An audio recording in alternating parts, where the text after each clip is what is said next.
In this guide, I'm going to show you how to expand your farm here in Build a Ring Farm on Roblox. Before we do get into this guide, make sure to like the video and subscribe to the channel with all notifications on. It really does help us out and lets us know that you want more content like this. We'd greatly appreciate it. And if at any point throughout this guide you did have any questions, just ask them down in the comment section below and we can help you out further. I'm going to be doing my best to reply to every single comment down there. Now, first things first, open up the game, go to your farm area, just like so. You don't want to be all the way over here, for example. But once you're in your farm area, go ahead and make your way over close to where the sell crop ID is. And you're going to see this option to expand farm. Hit expand farm, and then of course, it'll go ahead and expand it out a little bit first and give you more slots this way.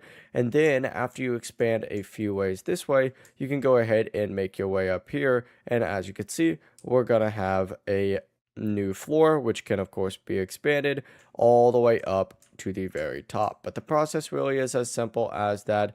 If you guys had any questions, ask them down in the comment section below and we can help you out further. I'm going to be doing my best to reply to every single comment down there.